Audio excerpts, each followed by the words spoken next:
this module we'll be talking about tax and legal. And this is important to protect your deal. And it'll ultimately determine how much capital you retain from the sale, not just from the actual purchase price. And just as a disclaimer, we're not providing legal or tax advice, and you should consult your own professionals. Now, why does this module matter? Why it matters is because poor deal structuring can cost you, anywhere from 20 to 40% of what you make if you have unnecessary taxes. And there could be hidden liabilities, small contractual clauses that create significant losses or something that you might not expect. And you also want expert protection, which is, through experienced advisors that'll safeguard how much you make or what you keep. And you can negotiate the perfect valuation and still lose, 6 figures, 7 figures after taxes or unforeseen legal situations. And doing this is what protects you.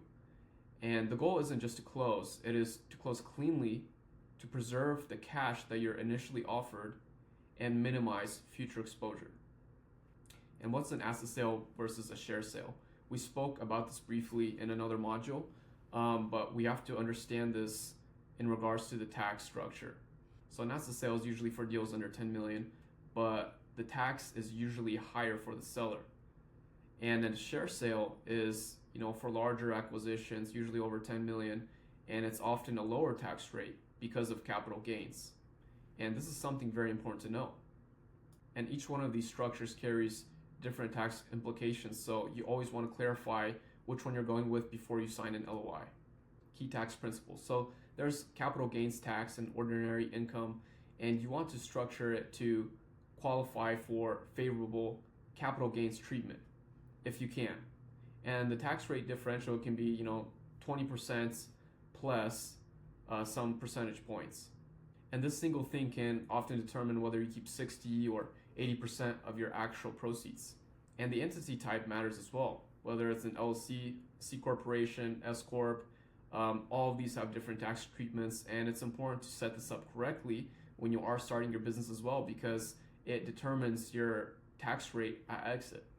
And also installment sales, if you spread out your payments, whether it's an earnout or seller finance over the years, it can reduce your effective tax rate as well.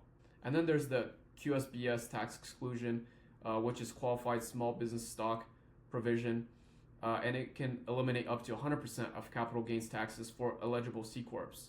And this is something that you can talk with your CPA as well to make sure that maybe potentially you can qualify for this if you are a C-Corp. And structuring your taxes correctly, or your tax structure, can double your net proceeds. And this is why you want to work with an international tax advisor. What is the core legal framework, or how does this process usually look like? The first is signing an NDA, protecting all the confidential information. Second is the IOI or LOI, indication of interest or letter of intent. And it's the proposed valuation, the deal structure, the initial terms. And this is usually non-binding, but it's one of the most important because it sets the expectations for the final negotiations. And then it's the asset purchase agreement, or what you can call the APA or SPA, share purchase agreements. And this is the final binding contract where it has the final terms and the warranties and obligations that are legally documented. And then there's the escrow agreement, which protects both parties during the transition. And then you can also see the holdback period or some certain terms that you've agreed to. And you want to avoid these costly mistakes, which is signing the LOIs without review. A lot of sellers, they'll go out and try to sell their business, and they'll receive an LOI that they don't understand, and they just accept it, which is not ideal at all because you don't really know what's in the fine print.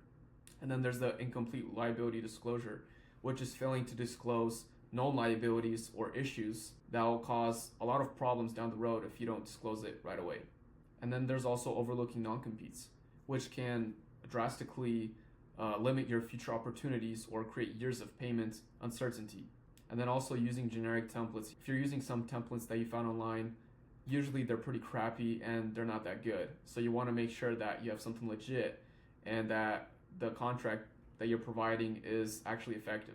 And in almost every case, you want to engage some kind of counsel before you sign any LOI because they'll help drastically with whatever you're doing. And what does the typical team look like? So first of all, it's the M&A attorney, which will be essential for navigating the complex purchase agreements, or even something as simple as an LOI. And then there's also the transaction tax advisor, and they'll be able to help you reduce your tax liability and structure the sale correctly. And then there's also the escrow agent, who's a third party that manages the fund transfers and holds the escrow amounts and also ensures that both sides meet the obligations in the contract.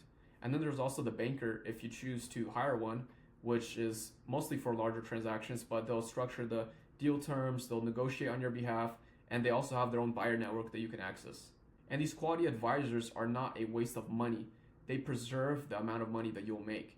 And they've been through these deals dozens and dozens of, and even hundreds of times.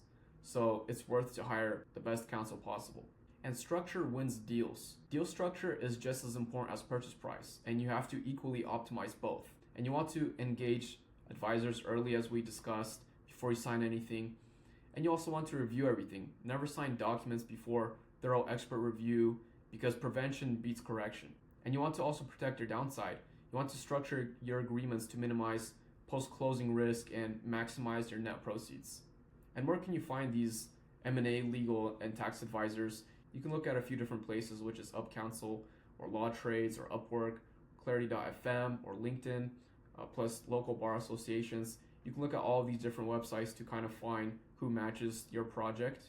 Or you can also ask for referrals from deal advisors or founders who have sold before, or you can actually even reach out to our team directly and we'll provide you with legal counsel at discounted rate.